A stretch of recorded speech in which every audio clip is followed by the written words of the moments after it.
If a controller is bothered by that, a potential safety problem, a prompting, a reminder, they need to reevaluate what it is they think they're doing. Ready.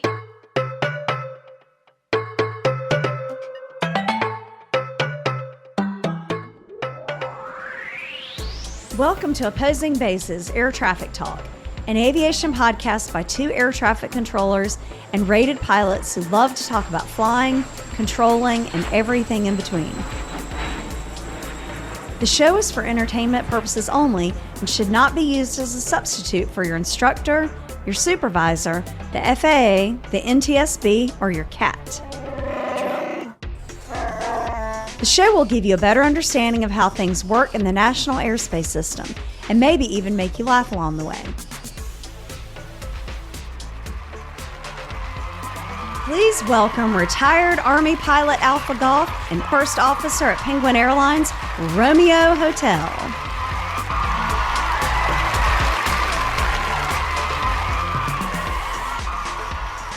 It's Wednesday, June 10th, 2026, episode 441. On today's show, we'll talk about a killer baron trying to run into a show supporter, learn about the risks with MOAs, and answer more of your aviation questions. What's up, BG? Hello, everyone. You started laughing at me in the middle of that. What did I say that was funny?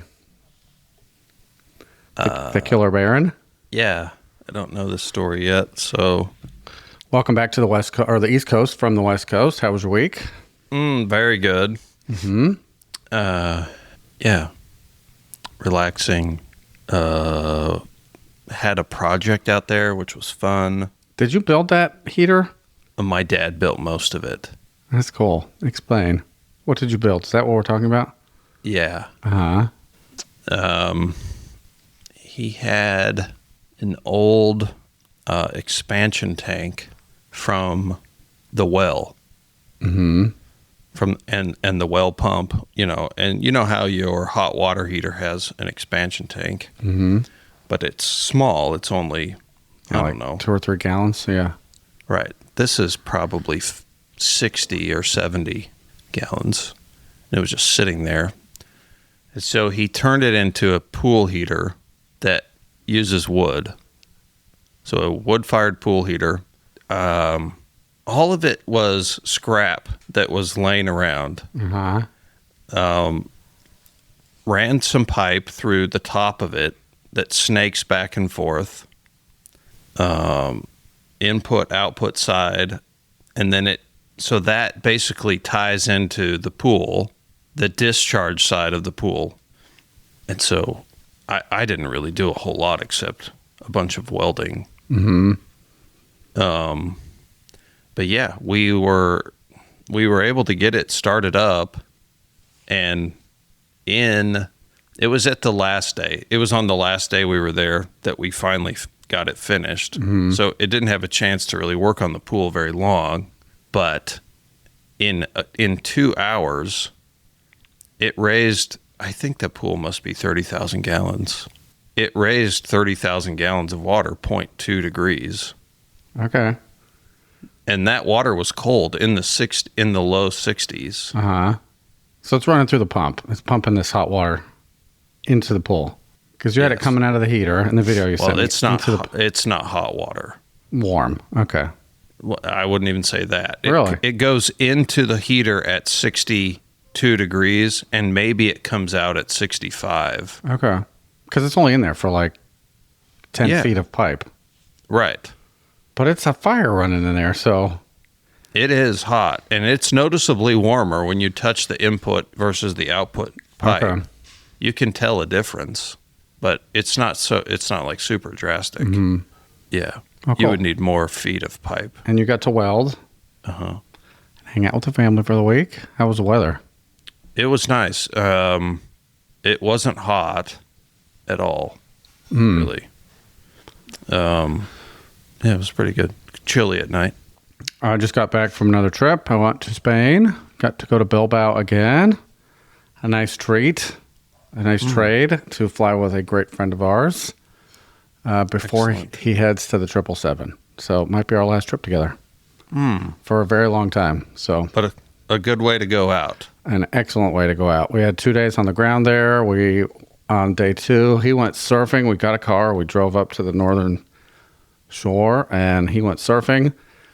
And then after he got beat up on the waves, we took about an hour drive and went hiking near San Sebastian, and then had dinner there before we drove home. We got home late, but we had a late report on day 4. It was awesome. I got some great pictures, good times, great food. I don't think of that as a surfing place, but The place that he went, now that day he went, the waves weren't phenomenal like they are in the wintertime. But apparently during the winter, it is the capital of Europe for surfing. really? Mm-hmm. Huh. Yeah. Check it out. Mundaka, Spain. Okay. Yeah. Anyway, I'm back. I head over to London tomorrow, and then that's followed immediately by a 2-day trip, so I'll be home in time to record again next week, but just barely. Okay. Yeah. Shall we begin? Let us begin. All right. Since OB440, we have some new members on the iceberg. Charlie Alpha, not the Charlie Alpha, a new Charlie Alpha. Echo Lima and Papa Delta are new to the iceberg. Welcome. See, I left lots of notes. I'm going to stop talking now. That's it. Yep. Go. All right. If opposing bases has become part of your weekly aviation routine, the best way to support the show is by joining us on Supercast. Supporters keep the show ad-free and community supported, and they also get more of what makes opposing bases work. Early access, the full back catalog, private YouTube live streams, like those in the chat are seeing right now. Yes, we look like this. Bonus audio and supporter-only email access, so your questions and feedback can become part of the show. They don't just become part of the show. They almost are the show entirely. Mm-hmm. So if you want to help keep this thing going, head over to opposingbases.supercast.com and join the crew. Thank you, everybody. Thank you. Play music. Review and announcement. Review and announcement. We could do a swap-a-rooney on this since you just Do it. read. I'm going to do the Go for review. it. 5 stars from Juliet Papa Bravo. Stratospheric elevated insight. Big words. AG and RH are true forces of nature when it comes to demystifying ATC and how pilots can and should evaluate how to properly play their role in the NAS. I have listened to every episode with the mindset of how long-term pilots evaluate every flight. What did I learn today? I like that. There has never been a single show that failed to deliver 4 to 10 things that both newbies and 30,000 hour plus pilots could take away. Combining their experience and expertise with witty humor makes for a great weekly show. Subscribe to the show. These guys are elite. Thank you. Cool. Very nice. Thank you. All right. The announcement from Supercaster Delta Romeo. Hello, RHNAG, longtime supporter here. I am one of the 3 controllers who listen to your podcast. That's only accurate if RHNAG listen as well. I don't listen. I listen. I mean, I'm listening now. Barely. Only because you struggled to get your headphones in. Oh my gosh. So that was something that the the people not in the chat room missed out on. The 5 minutes that it took me to figure out how to put my headphones in. They're very confusing. Okay, and I just was starting to figure it out, and then we took 2 weeks off. Excuse me. I'm a prior experienced tower controller, both Air Force and contract tower. After applying 2 years ago for the prior experience bid, I finally received my final offer letter to my number 1 choice facility. Awesome. I'll be starting at the end of May under the Hipster Charlie. Both myself and my wife couldn't be more excited.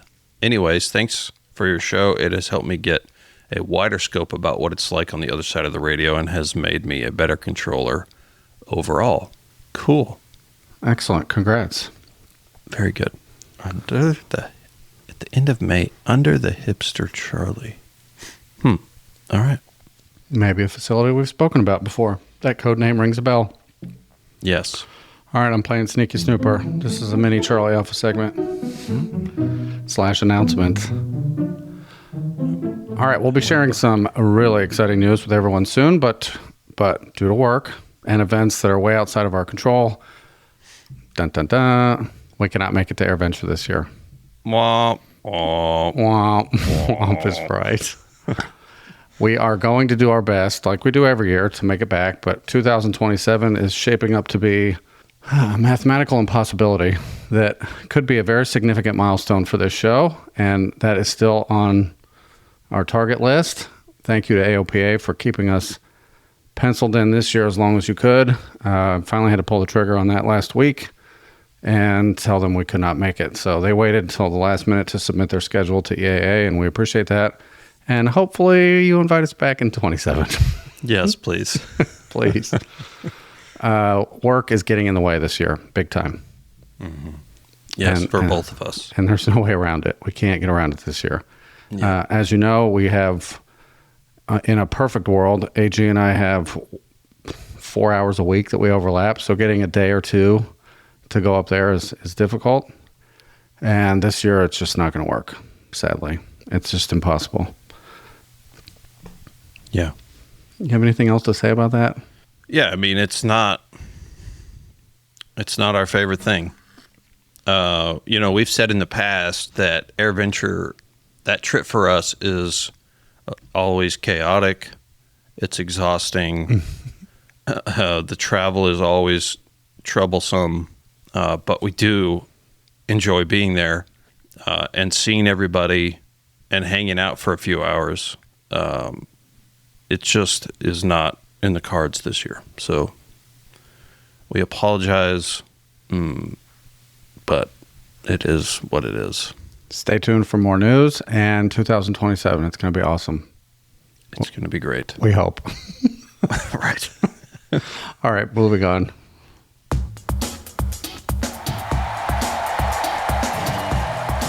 Timely feedback. There are a few of these. We have to go to reasonable pace today. Okay. I'm going to let you wake up, and I'm going to get number one. Okay. From Supercaster Romeo Charlie. Hey, GNRH. The story of the IFR check ride bust really resonated with me. I also busted mine for an unusual reason. After a strong oral section, we went out to fly, and I flew each maneuver and approach with full concentration, feeling good about everything. After nailing the last approach, going missed, and heading back to my home airport, the DP asked if I thought anything was off on my last approach. Those are terrible words That's a to terrible hear. Question. Yeah. So how do you feel about that? Oh, no. I felt great until you asked me. Right. I told him I thought I'd flown it really well, less than a dot off the whole time. He said, yeah, you flew it great, but unfortunately I have to disapprove you. My heart sank. He explained that I'd never switched to CTAF, and I'd been broadcasting on the practice area frequency the entire time. I felt so stupid and deflated. We flew back, quietly did the paperwork, and he encouraged me to work with my CFII and schedule a retest. The drive home was incredibly emotional, but I was determined to fix my mistake. My instructor thought it was a strange reason to bust, not really tied to the ACS for the task, but acknowledged that the DPE could fail me for anything he considered contrary to safety. We also discussed how instructors I'd worked with, including him, tended to instinctively handle the radios for students so they could focus on flying at critical times, and that maybe that hadn't been so helpful after all. In the end, we went back out. I shot the approach again, triple-checking the radio, and got my rating. That same DP was the one who recommended OB to me, so there's always a silver lining. Thanks for all you do for the aviation community, and I'd wish I'd started listening before my IFR training. Congratulations. Sort of like what we talked about, or this was a different reason. When you practice IFR, there's things that you may not realize you're practicing that aren't real as they translate to a check ride. So let me throw out another piece of advice that I don't think we said last time we talked about this.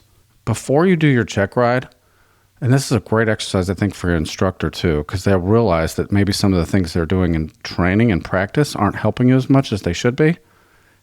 Do a mock check ride with them. Let them be the examiner. Yeah. And put themselves in that role. They have to kind of basically sit on their hands and watch you and maybe point out the things that, hey, we practiced this. Like we go back up to pattern altitude on the last episode. We talked about that. I've been handling the radios. We're not going to do that. This is a single pilot IFR check ride. You're on your own on the radios. So It's something new, a new task for you to add to your plate of things to think about. Just an idea. Try to do a mock check ride, or at least one of your approaches on every lesson that you do, because you're going to do repeated approaches on every flight. That's what you do in instrument training. Do one of them just like you would on a check ride. Right. Any other thoughts on that? Oh, that's good. It's frustrating. Man, busts are terrible. I hate it for you. But you got up, you got all done, and congratulations. So, crowd noise for the congrats. Yeah, for sure. All right. Number 2 is audio. Then you can get number 3, audio from Supercaster Juliet Bravo. I'm ready to hit play on 441 JB. I am ready. 1, 2, 3. Greetings, AG and RH. It's Penguin Explorer Juliet Bravo here, granting a huge 5-star shout out for your great work in protecting and promoting the NAS. If William Shakespeare were alive today, he would be a fan, and he would have committed his love for opposing bases in writing. Since the Bard isn't doing any current new work, I have reworked his Shakespearean sonnet number 116 in your honor, entitled An Ode to Opposing Bases. Let not the meeting minds demand one clearance issued. True judgment forms where headings disagree. Opposing bases works the system live, where Alpha Golf and Romeo Hotel speak free. For truth within the NAS is radar fixed, a scope-lit target steady through the sweep. It wavers not when weather bills or traffic stacks, nor fades when sectors crowd and margins creep. Alpha Golf calls crisp with standard phrase by FAR and clearance limit well defined. Romeo Hotel queries past the strip, seeing conflicts others leave behind. Each flies unique intent in shared control, yet both read back one system clear and whole. No fear of handoffs rough or spacing tight. Through ATC sharp debate, the skies stay right. Thank you, gentlemen, for your great work. Wow. Mm-hmm. I don't know what to say. That took a lot of work. Mm-hmm. Tell me that didn't just take one take. 'Cause that sounded really, really well done. It did. This audio was great. I feel like that voice is would be like a commanding, almost like a church voice, like a preacher doing a well thought out sermon. Very well done. I could see that. Mm-hmm. Yeah. It had the voice also had a senior leadership military ring to it as well. So, When you say senior leadership military, what are we talking here? 05, 06, W4 ish. no, not.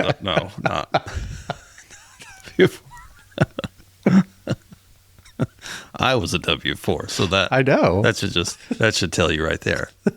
Really, yeah, like a colonel or above, maybe. Yeah. Well, thank you for the kind words, and I'll spend the next couple hours today interpreting all of that to feed it into my pea brain, so I can understand all the nice things you must have said. It sounded nice. All right, you get number cool. 3. Number 3 from Emperor Captain Juliet Sierra. This is feedback to OB441, where AG mentioned that he was getting a lot of calls to the Triad Approach phone number from aircraft on the ground at Triad wanting to pick up their IFR clearance. I'm a pilot who got my instrument rating about 10 years ago, but after I got it, I wasn't using it much for a while. After about a year and a half ago, I discovered your show, got re-energized, got current again, and started using my instrument rating a lot more. As you can imagine, after years of neglect, I had penguins launching themselves off my iceberg in sheer frustration, staging a full-blown mutiny over the chronic underemployment of my instrument rating knowledge. They had resumes, they had dreams, and I was doing nothing but VFR flights in clear skies. Sounds like my headphone issue this morning. My experience with picking up clearances has usually been over the phone from uncontrolled fields or over the radio at Delta fields with a dedicated clearance delivery frequency. I then looked up Triad and ForeFlight. It lists a phone number for Triad Approach right under the airport name, with the frequency listed over to the right. Garmin Pilot only lists the frequency for clearance delivery. The chart supplement correctly states to contact clearance on the phone number if unable to reach clearance on one-to-one on the clearance frequency. This likely explains exactly why AG was getting so many phone calls on to Triad Approach. ForeFlight is essentially handing out that phone number like a flyer on a street corner with no mention that the frequency ought to be your first stop. Okay. I understand that. I get, and we knew that. We knew that this was part of the problem. But there has got to be some level from the pilot side of saying, this is a 24/7 facility with a advertised clearance delivery frequency. Mm-hmm.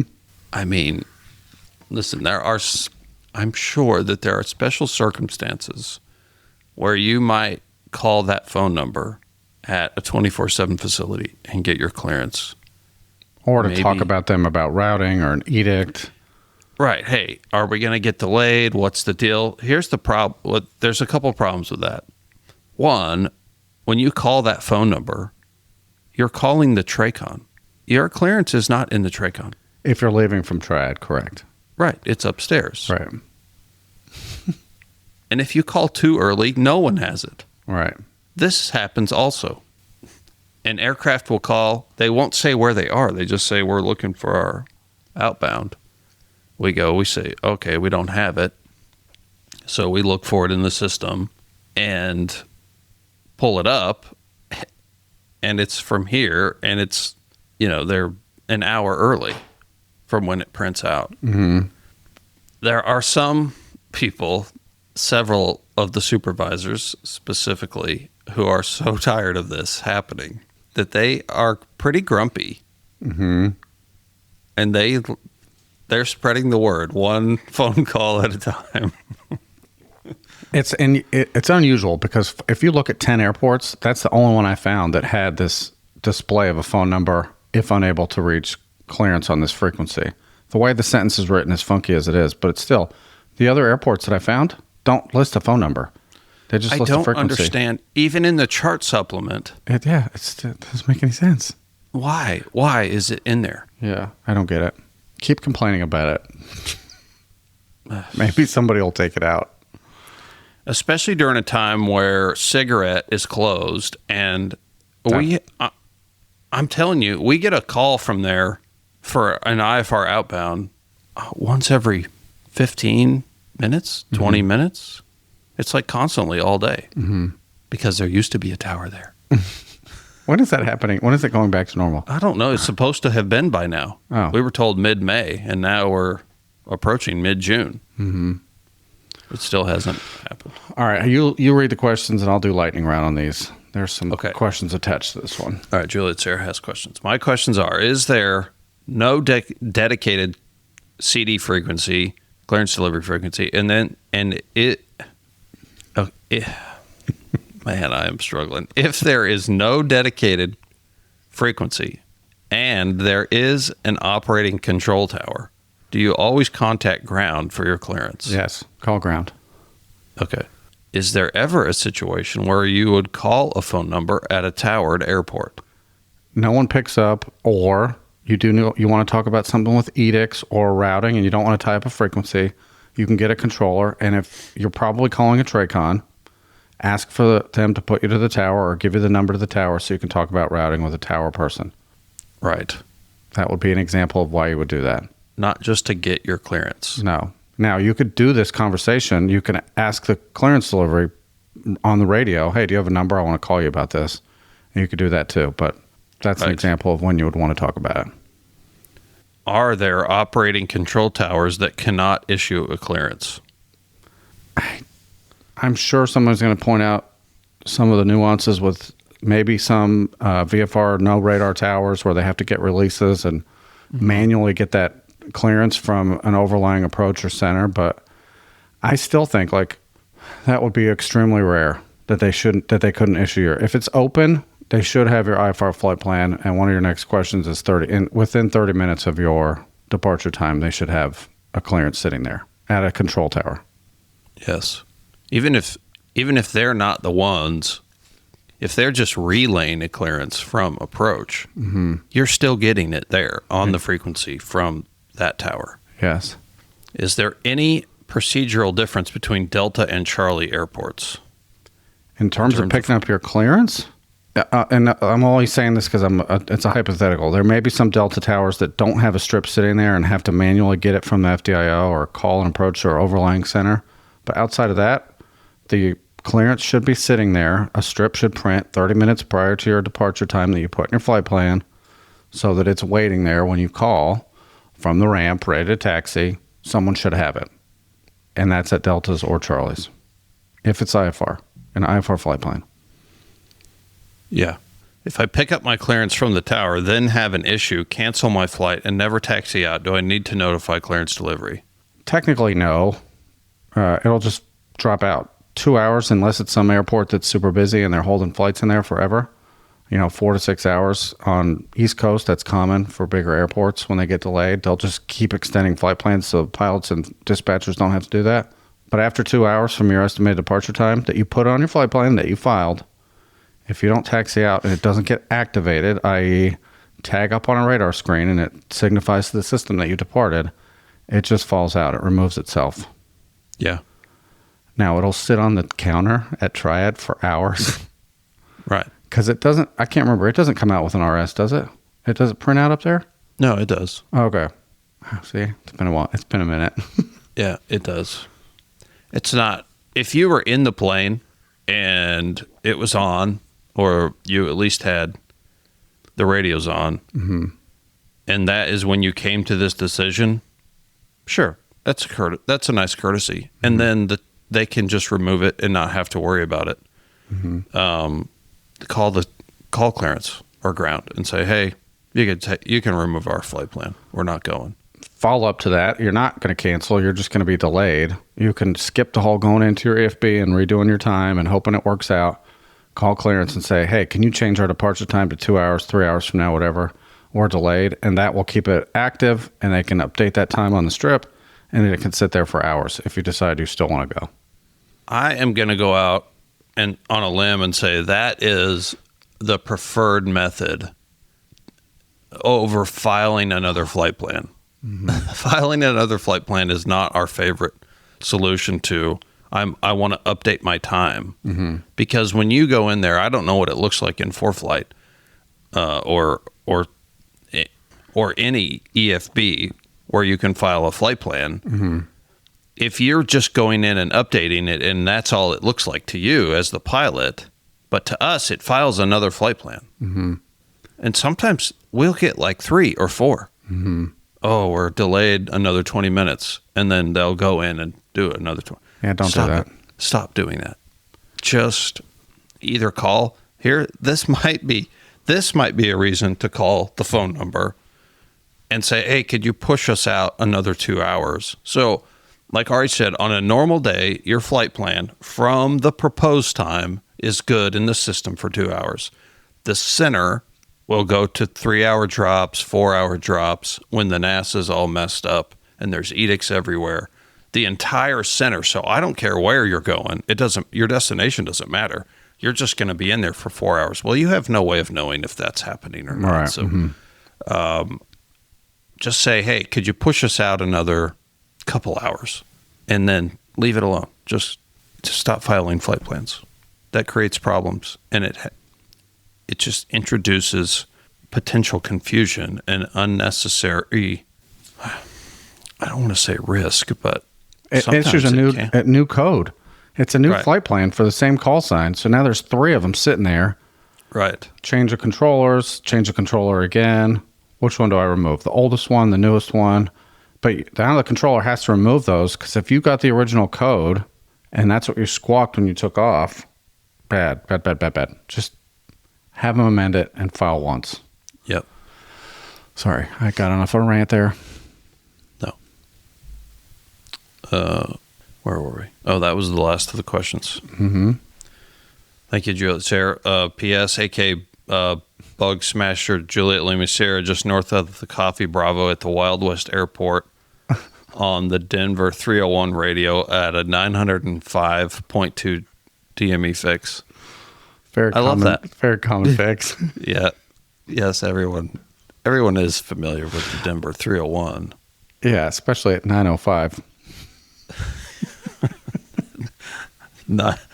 Join the 905 arc off Denver. Yeah. Okay, moving on. Fancy chat music.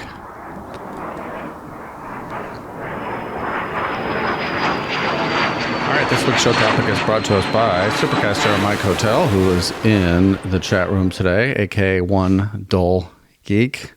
We're gonna have to split this up. I got pictures. You get your goal here is to get these pictures on the screen. It sounds very. Sounds like a lot. Here's the situation. I was flying home VFR at night at 3,000, trying to stay out of the Metroplex Bravo and the Race City Delta. I was on a heading, about eastbound heading, and planning on making a right turn to a 105 to get back to Steamer, my home airport. I was on flight following, and ATC called out to an airplane behind me. They told them that there was a Cherokee ahead of them, same direction at 3,000. The pilot radioed back saying, "In sight." All right. The picture you're showing shows the Baron on the left, the traffic I believe they thought they had in sight, and then Mike Hotel is the solid aircraft in the front there. Okay. As soon as I heard Cherokee at 3,000 and the pilot's response was on my frequency, I thought it was probably me. Good situational awareness. I like where your head's at. I looked at my iPad and found the aircraft in question and quickly concluded that I was, in fact, the Cherokee. I noticed a few things when I found him. 1, ADS-B showed him at my altitude. 2, he had a ground speed about 60 knots faster than my ground speed, so he was closing fast. That's about a mile a minute in closure rate. And 3, I also noticed another aircraft between us. I didn't think much of it at the time. All right, we're looking at the screenshot from his iPad. This is not from his iPad Live, but there's an app he used afterwards to kind of analyze this flight, and it's going to become helpful in this discussion. So, you good so far? I am. All right. About a minute later, ATC called me and said there was a Baron at my 6 o'clock and that he would likely overtake me on the left. Slightly. Uh-huh. Just slightly left. Uh-huh. Right. I responded, Roger, but there was no way I was going to be able to see them. Meanwhile, I kept monitoring this guy on my iPad. There's more pictures down below. When he got 4 miles behind me without making any deviation to try to avoid me, I began to wonder if he hadn't seen me at all and maybe he saw another airplane between us. I think this is possible based on the picture you sent us. When he got 3 miles... Oh, I'm sorry, go ahead. Yeah, absolutely. When he got 3 miles behind me, I still hadn't deviated. I decided that I could just get out of his way and make my turn to Steamer a little early. So now you're going to make a right turn. You can keep going down. There's pictures that show that. If he stayed on his same track, he'd eventually come into my view from my left window, and I could keep my eyes on him. So that's what I did, and it worked out. He kept going straight, and I made visual contact with him. Looking good. I like that picture. Mm-hmm. I kept watching him, and to my horror, he turned directly towards me. All right, so the picture we're looking at is looks like a clean pass. You're diverging about 15 or 20 degrees divergence there. Great, VFR. And they look like they're going to pass on your left. No worries, right? To my horror, he turned directly towards me. Next picture. It was night, but he was close enough that I could see him quickly getting bigger. This screenshot, they're close. I think you showed They're very close. The closest they got was about 0.7 miles, which that would almost make, depending how zoomed out you were as a radar controller, the targets might touch. Very close. Very, very close. So on this graphic, it's super zoomed in. It may not look that bad because these are cartoons, but 0.7 miles away from your airplane would feel very, very close. Yeah. This is the biggest Cherokee I've ever seen. The wingspan is a mile wide, so yeah. All right. I looked at him for a few seconds and decided he wasn't turning. At this point, I felt a collision was imminent. My eyes and ADS-B suggested he was staying at 3,000, so I started a rapid descent to 2,500. It seemed like the fastest way to get out of his way. Unfortunately, according to the data at Flystow, he also started descending at exactly the same time as me, making things worse. Here's a screenshot of the closest we got. According to Flystow, it was 0.4 nautical miles when he passed behind me. That's only 2,400 feet. That's very close. On the picture, it looks like, because the way the planes are represented, it looks like a lot of room. It's not a lot of room. Right. At about this time, ATC called me and asked me to verify my altitude. I told him I was at 2,700 descending to get out of the guy's way, as I could see him and he was pointed straight at me. ATC said I descended into his descent and said two things. One, that I should have advised altitude changes. If you can't see my face, I'm a little skeptical of this comment already. Okay. Two, I should have told them that I had the other guy in sight so that they knew I was trying to avoid traffic. Let's pause right there. Give me your thoughts on that. Okay. Just so I didn't miss anything. We're talking about VFR. Both of them are VFR, as far as I can tell. Both VFR. Mm-hmm. It is a nice courtesy to let ATC know when you're changing altitude. Sometimes, for the safety of everyone involved, there is not time to do that. Mm-hmm. You have to do what you have to do. Mm-hmm.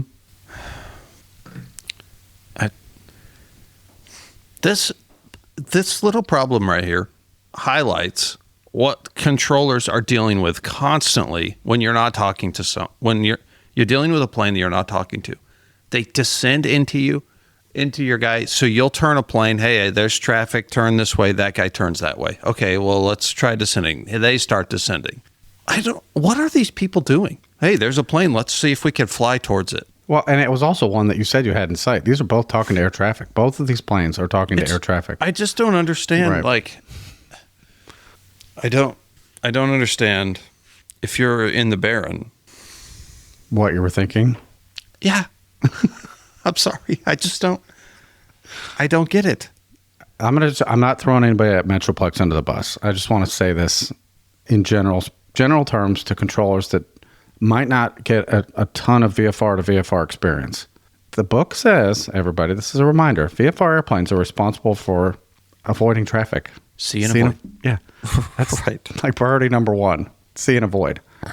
So for Mike Hotel, descending, great job. You got out of his way.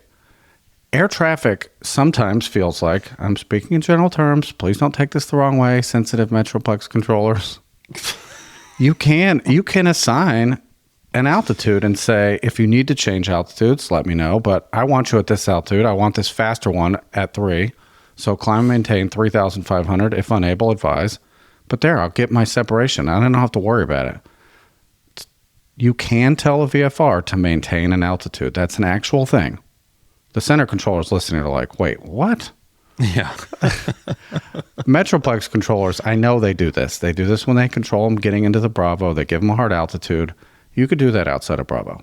Just throwing that out there. Yes. So instead of watching it, and the targets would have been merged on your screen. Oh, absolutely. Instead of watching it, and we don't know what other calls were made to the Baron, if any. While you're worried about getting hit, there may have been some calls that were missed to the other airplane. We don't know. But please, controllers, don't be afraid to actually control two airplanes you're talking to. You have the benefit of seeing them and knowing what they're doing, and they want to talk to you. Give them something productive to do, like hold an altitude. That's all. That was my public announcement. Yeah. This whole thing is over if you say somebody climbed to 35 or somebody descend to 25 until you cross out. This gets better. I'm going to continue. No, there's no way. At this point, I could see that the aircraft had passed behind me and off to my right, and the incident was basically over. And honestly, I was a little annoyed with this comment from ATC, as are we, as you can tell. Yes, we're very annoyed. Number one, I'm VFR, which means I'm responsible for seeing and avoiding, which is exactly what I was trying to do. We don't think you did anything wrong. Is that fair? Yes. Okay. You're on the screen still. At no point had ATC told me to maintain any altitude or heading, nor had they told me to advise altitude or heading changes. That's key. At Triad, it's common for us to receive an airplane from west or from the east going through our airspace, and we'll say advise prior to any altitude changes. If I have a conflict that I've already worked out by assuming you're going to stay at that altitude, it's nice to know. Just let me know if you want to change altitudes. It's not really a request. It's just keeping me in the loop so that thing that I didn't think was a conflict doesn't become one. Right. Yeah. That's very common. And just as common is assigning an altitude for us to go over the tower's airspace, remain at or above 5,500 until advised. Mm-hmm. So we're trying not to tie you down and giving you the above. Mm-hmm. Sometimes that doesn't work either. Number 3, ATC didn't seem interested in telling either me or the other plane to do something different. We'll give them the benefit of the doubt. They were busy doing other things. It's a big sector. There's other airports maybe they're working approaches to. I'm giving them the benefit of the doubt. And maybe they're not thinking about the 2 VFR aircraft that are exiting their airspace towards Triad, kind of into Neverland in their focus. That I don't want to say they forgot about you, but you're low on the priority. Is that fair? Well, the other guy's saying he has him in sight. Oh, done worrying about it. Yeah. Yeah. He said he had him. He's not going to hit him. Not my problem anymore. Yeah, exactly. I feel good. He said he had him. Done. I'm done with you. He's just going to fly formation with him for a second before they cross out. As a controller, it would be hard for me to watch that and go, he said he had him in sight, but I swear he's trying to hit him now. Like, right. What are you doing? He's turning back into him, ascending into him, like, Mm-hmm. All right. They continue, but I swallowed my pride and I replied with Wilco. About 10 minutes later, I asked ATC for a number that I could call. I love this, to discuss what happened. So I landed, fueled, and parked the airplane, and then called up that number. Okay, your results may vary on this. If it's not like really close to when this happened, you could be getting entirely new people that have no idea what happened. Zero knowledge of this event. Yeah. About 10 minutes later, okay, I read that already. The person I spoke with said that they had been briefed on what happened. I'm assuming that was a supervisor, ? Maybe, it depends on the time of night. Probably. Probably. I told them that I could see the other airplane pointed straight at me. The supervisor said they were briefed that the other aircraft was 500 feet below me the entire time, and that I descended into them. I responded that I didn't think that was correct. I was seeing them with my own eyes, and they were at my level. The supervisor then said it was possible that the other airplane's Mode C was reporting inaccurately. That is so rare. I'm telling you. Highly unlikely. 500 feet off. Highly unlikely. Highly unlikely. I then told them that I thought, I then told them what I thought I remembered, that ATC told me that the aircraft was at my level. After reviewing the audio, I was wrong about that. Neither I nor the other airplane were told that we were at the same level. Okay, that's fair, but the data that you're showing on our screen shows you at the same altitude, so right. You weren't crazy. The next day, I filed a NASA report, and while thinking about what to write for that report, I'm pretty convinced that the other airplane did not have me in sight. And when he made his turn towards me, he wasn't trying to look for me. He was trying to find the airport that he pointed himself at, the Ray City Delta, which was only 12 miles away. All right, so after that very long-winded story, I have a few questions. One, I know that I'm supposed to let overtaking aircraft pass on the right, but given ATC's statement that they would overtake on the left, I figured a right turn was safe. Assuming an aircraft is closing from behind at 60 knots and doesn't seem to be trying to avoid you, what do you do to avoid this conflict? The only other thing I would have done different, and I'm not saying you did anything wrong here, this is just me from my pilot point of view, and we have the benefit of all this data afterwards, which you didn't have right away, and you're just trying not to get hit. So don't take this the wrong way. Right. Keying up when you did that and saying to air traffic, hey, it looks like they're aimed at me. I'm going to descend to 2,500, may have resulted in an immediate call to that airplane by air traffic saying, hey, the target that you said you had in sight, he's descending to 2,500. Do you still have him? 12 o'clock, less than a mile, same altitude. That's the only thing I've thought in this so far, that with the benefit of all the information, Monday morning quarterback, you can key up while you're... Now, that's easier said than done because you're like, oh my God, I'm going to get hit. Right. So you're not thinking to key up. So Is that fair? Yeah. Number 2. Yeah, I think that's fair. What could I have done to better assist ATC's help with this? By the time I was making an emergency descent, I felt like I needed to aviate before communicate, but earlier I could have asked ATC questions. What kind of questions would have produced a better outcome? I'll let you take that one. Yeah, knowing where this plane is going and what their eventual goal is could help you understand. It could have helped you see, okay, why are they making this right turn while I'm making this right turn? Why are they descending? It would all kind of start to make a little more sense when you know what the intentions of this plane are, which is sort of the point of why ATC exists, right? I get to know what everyone's doing and formulate a picture about how to resolve all of that. But when you're just out there not talking to someone and you don't know what they're doing, these are the kind of things that happen. So, yeah, where are they headed? Where are they going? Might have been a good question. Do you want us? Pilots ask us this all the time when we call traffic. Should we climb? Should we climb to 35? Should we descend? So that's fine too. Fair. All right, number 3. It seems a bit sketchy that the supervisor was briefed that the other airplane was 500 feet below me the entire time. Super sketch. Yeah. Does the mode C answer make sense? I think we answered that. No.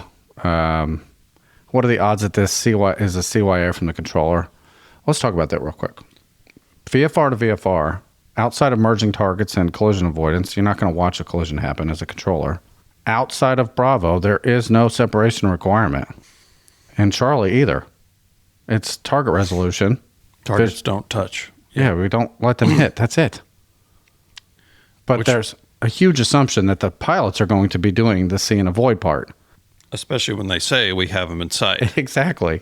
But as a controller, and you call traffic, and there's a target between these two targets, this happens all the time training controllers on final.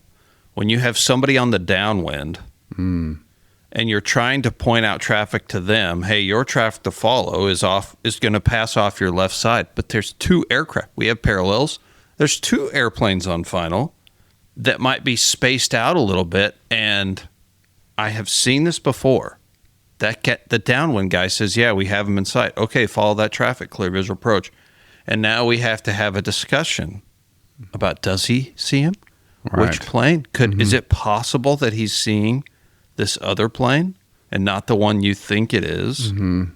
So with a target in between the 2 planes that are in question, there needs to probably be some clarification on the controller's part. Hey, just to clarify, it is not this plane that's below you 1,200 feet that is showing in the picture. It's the one farther ahead at the same altitude. Right. Mike Hotel continues, do I have any responsibility to show HEC the ADS-B data, which my eyes confirmed, demonstrating that he was not 500 feet below me? They forgot about this as soon as you hung up. I promise. They don't care. Not saying that you're not important and this wasn't a big deal for you because you felt like you were going to get hit, but they've completely forgotten about it the second you hang up. So showing them this data now I don't even know how you would do that. You could do a follow-up. Hey, I went home, I looked at the data just for your own reference. The airplane was at my altitude the whole time. Maybe the controller was looking at another airplane's target when he thought we were 500 feet apart, but we weren't. And I just want to reiterate that I dove to 2,500 feet to avoid getting hit. And you could be honest. Hey, I don't like the implication that I did something wrong. I was doing my job of not getting hit. Yeah. Yeah. And the controller either mistakenly thinking that the guy was 500 below the whole time or making up a story is really pointless, because if this does get looked at, the radar data is going to show right co-altitude the whole time. There's no way. It isn't that there's no way, but I would find it to be so unlikely that their mode C was 500 feet off. No way. Without ATC ever saying anything. That's a 'cause they required thing. You Presumably, verify. radar identified them and looked at their altitude already. Yeah. Right. I agree. And you would have said, whoa, you're at what altitude? I show you're you 500 feet. off. Right. This wouldn't have been a discovery that they made this deep into the problem. They would have known about this. Yeah. Yeah, so I don't buy that. So no, I don't think there's any outside of a follow-up phone call, which it's unless you had the name and really want to go back and get into the nitty-gritty, you might be better served just letting this one go and learning for the next time, because I'm not trying to be too dismissive, but I don't think they really care. This should have triggered probably a public inquiry MOR. This, because when a pilot calls, when the pilot asks for the phone number and they call in about a thing, I'm fairly certain that it triggers some. Do you think they did that? You think they did an MOR on this? I don't think they did. Yeah, I don't either. But the times that I've called in before I was a controller, asking like, hey, what happened? It did both times. Did they follow up with you at all on any of those? Yes. Okay. Yes. All right. Well, maybe that's a follow-up question. Did my call last week or whatever, how long ago this was, trigger an MOR? And what were the results of that? Did you guys look at the data? Because my data shows this. That's a good way to get into that conversation. I don't think there's anything wrong with that and trying to figure out like what did happen here, because if we can prevent this from happening again, let's know the ways to do that. I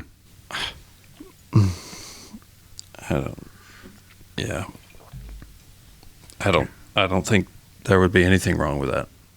All right, they continue. Personally, I think I got incredibly lucky. Just about every decision made by myself and the other pilot ended up being the wrong decision. One, he either had the wrong airplane in sight, or he was way too cavalier about how close he allowed himself to get to me. I don't think he saw you. I think he saw the other airplane. And when he turned to get into the pattern or get into a position to land at that other airport, you weren't even a part of his thinking process. Maybe he's not displaying ADS-B in, which is so common now. We think that everybody's doing it, but some pilots are not doing that. Right. Is that fair? I turned right on course to try to make visual contact. That worked, but it created a later problem that we talked about, and I descended instead of climbed because I had no idea he was also going to descend. Yeah, I don't know. I'm trying to think of what my instinct would have been at that point. It's hard to tell. If I eventually have to descend and you were close to your airport, descending isn't crazy. A 50-50, but you're right. You had no idea that whether or not he was going to climb or descend. That's why I go back to my only comment. The only thing I wish I could change, Monday morning quarterback for me, is key up when you start that descent, because you are talking to air traffic. You can get them involved in your problem solving, and that'll put them on alert to tell the other airplane, hey, he's descending. I don't know if you still see him, but it looks like you're aimed right at him. Right. It would have been a refresh for the controller to, all right, I have to pay attention to this again. These two targets are very close.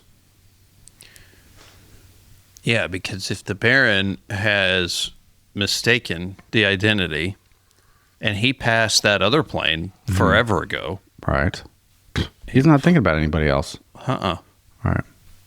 This is the last line. If he called out the wrong airplane as in sight, this is eerily reminiscent of the DCA midair VFR at night with a misidentified airplane. Anyway, I'd appreciate your feedback. Thanks, Mike Hotel. Yeah, you don't have a rearview mirror, as I joked earlier. It's hard to see these other airplanes when they're approaching from behind you, and most general aviation airplanes without a back window, as yours didn't have. There was no way for you to really see him until he got off to your side. And if you thought you were close, I think you did everything the right. You say you made the wrong decisions. I think you made the right decisions to stay out of his way, because who knows what was going to happen. He was at your altitude. Right. They turned out to be the quote-unquote wrong decisions, but you have zero way of knowing that that's right. What's going to happen. The only person that knows the intentions of both of these planes and generally where they're going is the controller. Yeah.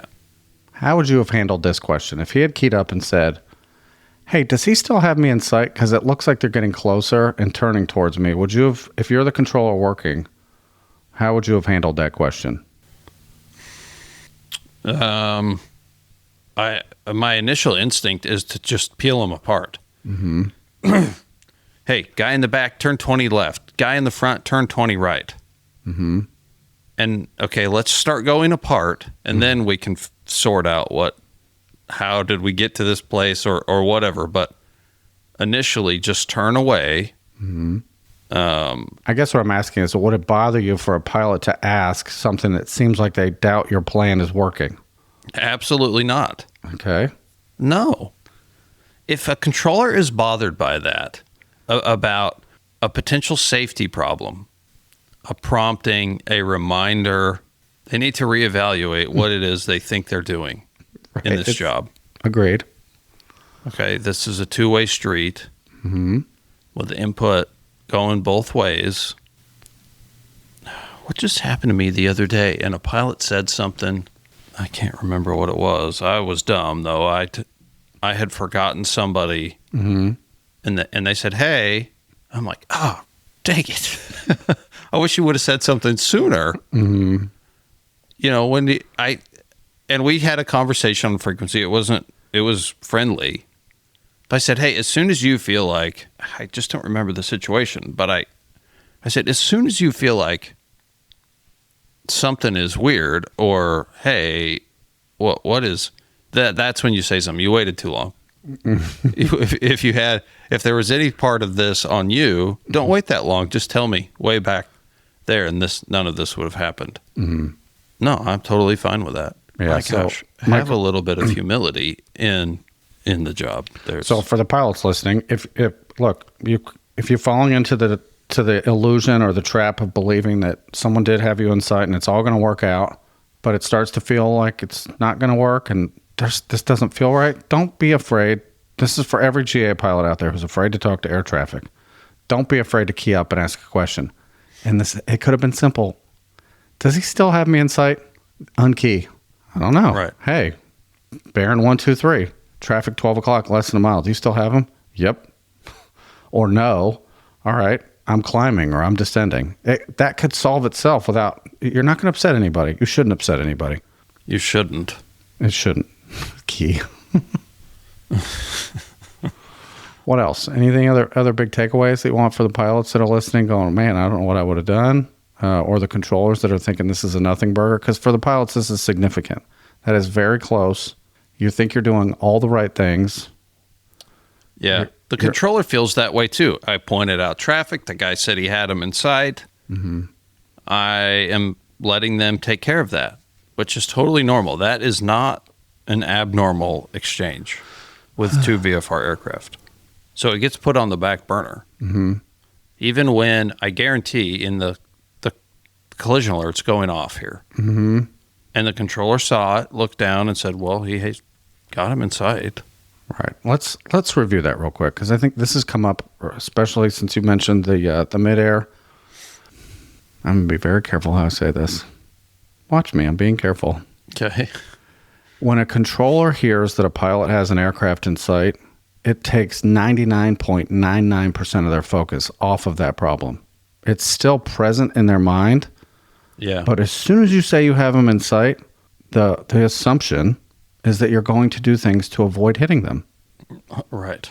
It's not what a lot of non-aviation people are confused by this, but why didn't they go back and give control instructions?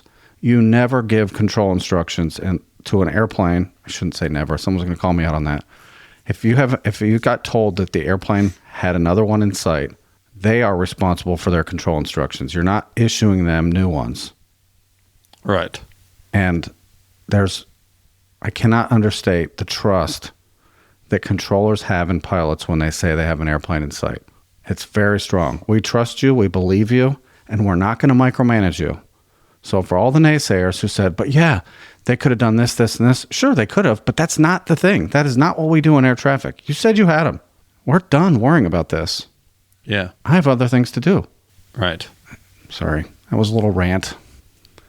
The other piece of advice I could give to guys that are out flying around VFR at night is treat yourself more like an IFR. Have your buffer for being close to planes bigger. Your tolerance for how close am I going to let this guy get before I start doing something go increase to miles apart. Yeah, not feet. Or just go IFR. Agreed. even being IFR in this situation might not have totally solved. No, you're right, because he was descending into an airport. They could have cleared him for a visual, contact the tower, and that airplane he thought he had in sight, he didn't, and now you got two airplanes that are close together again. So, yeah, for me, that's the big takeaway. Don't be afraid to key up and say something to air traffic, especially since both airplane in this scenario are talking to air traffic. It would have been solved. Right. Yeah. If you just saw this without the audio or just two targets on a scope on a replay, you would think, well, they must not have been talking to the guy in the back. Right. The overtaker. No, they were talking to him. He said he had him in sight, so I didn't worry about it. That's what I would have said. Right. And that is that's what I probably would have said too as a controller. Mike Hotel, thanks for sharing the story and the awesome data and the pictures. And we're glad you got away from the killer Baron. Yeah. Maybe the killer Baron is listening and we have feedback in the inbox from them saying, here I was. Yeah, right. I saw the wrong airplane and I almost hit another one. All right. Anything else before we move on? No. All right. Thanks, Mike Hotel. Music. Feedback time. Feedback. All right, I'll get number one. We got to move at a good pace here. We might not get all these. From Penguinaut, Echo Sierra, from the Confederate capital, Charlie. I thought this might be worthy of a topic for one of your shows. I was returning from my instrument student who had just successfully passed his check ride. Congrats. En route to his home base near the Confederate capital, Charlie. It was a very nice day, and we decided, being a relatively short flight, not to pick up VFR flight following. All right, I'm not sure how you made a show. I should have not put you on the show. You didn't get flight following. No. There's no flight too short. Just, I'm saying that real quick. You can always talk to air traffic. Well, maybe there are some, but you're all There are definitely some. Okay. Since our path would take us directly across the Farmville MOA, we decided to fly it. There's pictures if you want to get those up. We decided to fly above it at 5,500. So the military operating area goes up to 5,000. Did I say that acronym correct? Up to 5,000. So they flew at 5,500 feet. Good decision. I was watching the ADS-B display in my EFB and noticed a high-speed aircraft approaching us almost head-on. I saw that it was 2,000 feet below us and closing fast, and I looked out of the cockpit and saw it pass underneath us. Two tails, making it an F-18 or an F-15. Note the speed of 420 knots from the ADS-B speed display. Ooh, cool. You got a nice little view there. Flying in a Saratoga, that would have given us a closing speed of about 550 knots.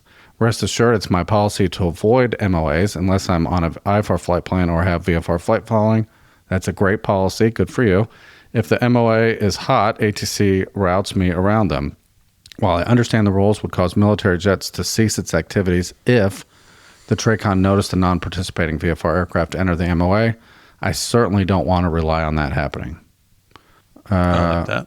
I like that. Notice the sharp turn the jet made as it approached the limit of the MOA. So yeah, they're playing in a sandbox that's pretty small when you're going that fast. I don't think the turn was related to you as much as they were approaching a boundary very quickly. So I love your podcast and recommend it to all the pilots I know. All right, so maybe add this to your checklist of things because you said you normally avoid hot MOAs or go IFR, but this flight was quote-unquote too short. It looks like you had to go, just based on the little part that you showed us here, that's up near our airspace to the northeast. You can see that on the next picture, AJ, the sectionals there. You would be talking to a center in that area and possibly Roanoke approach.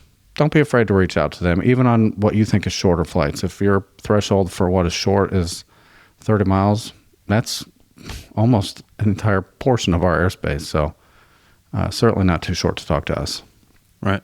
And if you're going close to the MOA and now you've seen airplane in it, yeah, it says it stops at 5,000, but who knows? I would love to be talking to air traffic in that situation.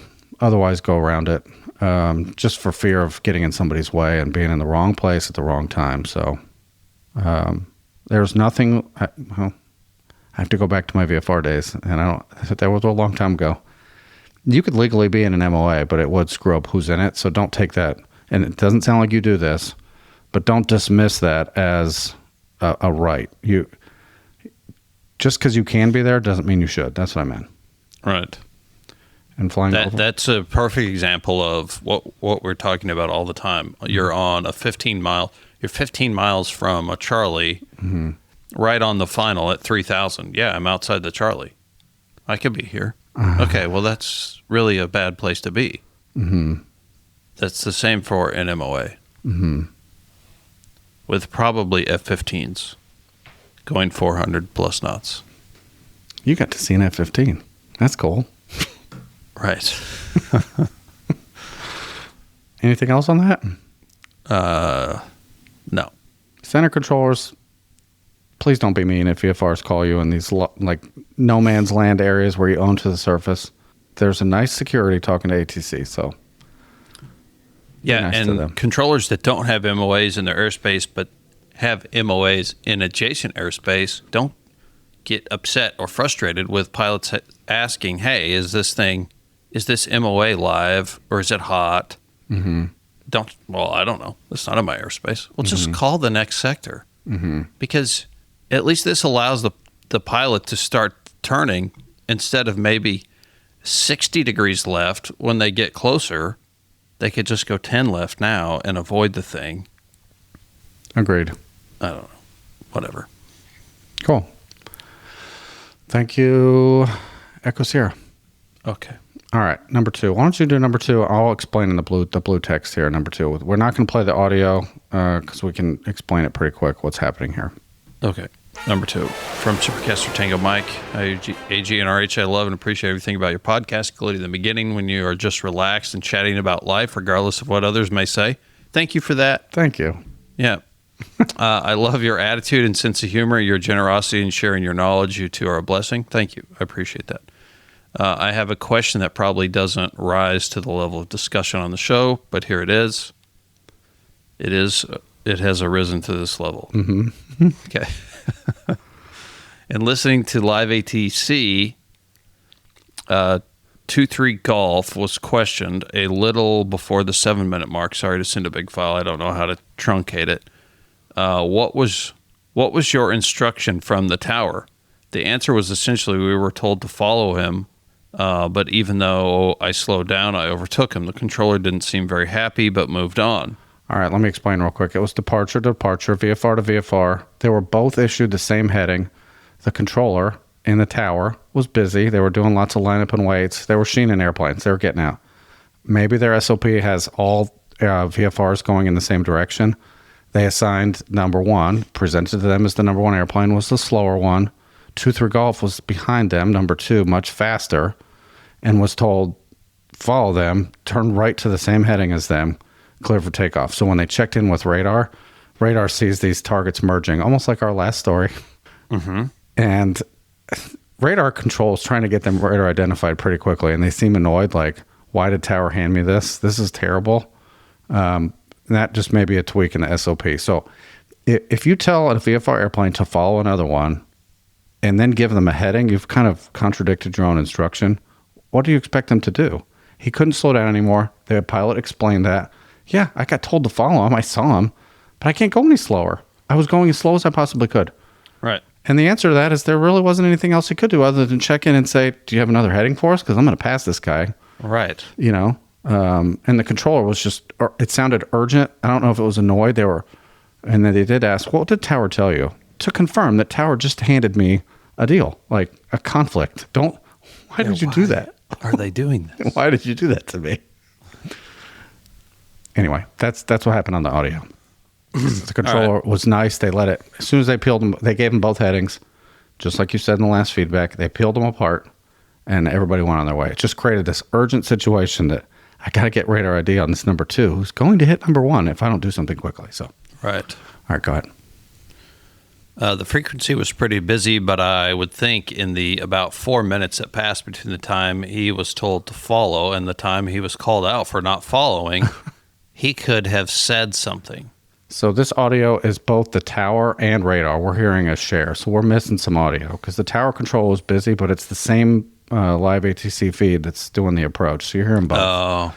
So some of the audio we're not hearing. It's possible that they did say something. And they said, Roger, contact departure. Let them worry about it, which is a jerk move. Please don't do that. Right. Sorry. I don't plan on flying anything that would accidentally overtake another plane. I fly a 172, but it is curious to me. What should he have done? So 4 minutes passed, but really probably less time passed from the point at which he realized, what am I going to, how is this going to work? Right. I'm supposed to be on this heading. So, yeah, I mean, what are you going to do? Just go under them? Mm-hmm. Right.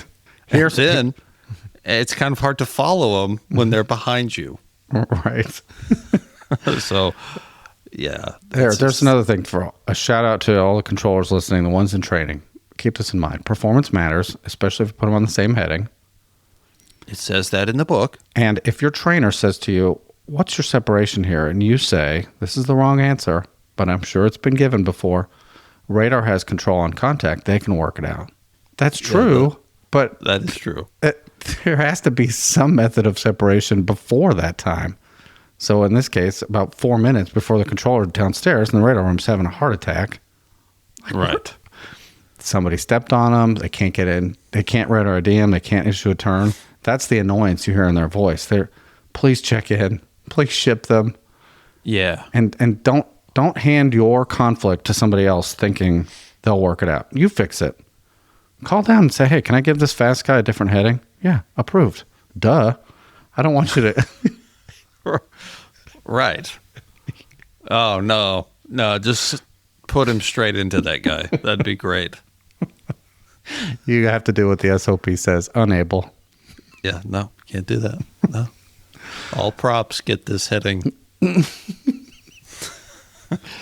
We can fan props at Triad. Maybe they don't have that luxury at this airport, which should change. Props, VFR, you should be able to fan. And I said it. Right. Go ahead. I'm sorry. Where was I? I appreciate your time. I can't say enough how much I appreciate you. It is hard to have you record back-to-back episodes because I don't have the self-control to wait to listen to them. And the time from the last episode to the next causes some withdrawal symptoms. That is normal. That's fine. Mm-hmm. We used to provide therapy for that. We've just become overwhelmed. So, I'm sorry. Wishing you both the best, Supercast fan. Yes, I've listened to all the back episodes. Congrats. Very good. It's an accomplishment. One where you were probably sectioned off from your family and friends for months at a time. Uh-huh. Right. And now with the fallout from that, you're now probably still sectioned off from, normal society. You try to explain it to him. So here I am. I've listened to 400 and some episodes. And now there's like a week or two between them. Yeah. I don't know what I'm supposed to do. Yeah. Yeah. And these people are looking at you like, you need help. Oh, thank you. Awesome story. Thanks for sending a good question about audio and sending the audio. I did listen to it. It was very good. It was just, I think we did a quicker job of explaining it instead of listening to it. So, all right. I do want to read this. We can get through this. This is a good story. From Supercaster Charlie Hotel. Hi, gents. I wanted to share some feedback on how you've had a positive ripple effect on aviation safety. Thank you for everything you do. Thank you. Setup. I was flying my teenage daughters and a wife. And I didn't say, it doesn't say a wife. It says wife. I'm sorry. I said, and a wife. A wife. All right. I was flying my family to a Class Delta airport for some retail therapy and dinner. Side note, as I write this, it helps me appreciate how lucky I am not to take this flying thing for granted. We are very lucky the amount of flying we can do in this country and do what you're doing. So yeah.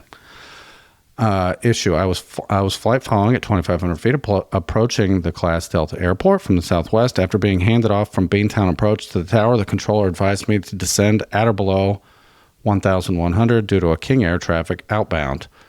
We were 7 miles out and not yet in the Delta, but wanting to avoid getting run over by a King Air, I acknowledged and began descending. For context, 1,100 feet at this traffic pattern altitude for this airport. Okay. About a minute later, the controller advised us that the King Air was no factor. I asked if we could level off. We were approximately 2,000 feet at this point.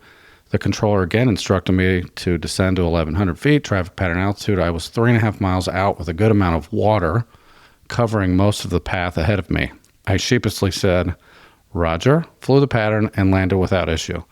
After several credit card swipes for clothes for two teenage daughters, a tasty meal, and a smooth sunset flight home, I replayed and debriefed the flight. I decided I needed to follow up. The next morning, I pulled up my FB, found the airport manager's number, and tracked down a contact for the tower. Excellent. I called and explained that I had flown in the evening before and wanted to chat, not to complain, but simply to understand and share. I was quickly transferred to a supervisor who listened carefully and noted that the instruction I had been given was unusual in his opinion. He asked what would I have preferred. I love that. I explained that I believe the controller may have assumed that I was unfamiliar with the airport and was simply giving me the traffic pattern altitude to be helpful, but I knew exactly what that was. I would have preferred to manage my own descent to enter the pattern correctly and keep my options open if I had an engine issue, especially over water. The supervisor thanked me for the feedback and agreed to share it with his team. Without you in the show, I never would have thought to make the call or had the courage to call or thought it would make a difference. This isn't the first time I've done something like this in my relatively new flying career, and it won't be the last. Complaining is easy. Constructive feedback is what actually moves the needle. If you have an issue and can talk it through off frequency, it's amazing how receptive both controllers and pilots can be. Felt compelled to share. Thanks for all you do to help make the NASA a safer place for all of us. Charlie Hotel. Thank you for sharing the story and for supporting the show. And look, exactly what you said. It's not to complain. I just want to throw this out there. Hey, I got 3 miles left to fly, which doesn't seem like a lot to a tower controller, but you've limited my options. I don't want to go swimming before this shopping trip, although it might have ended up being cheaper.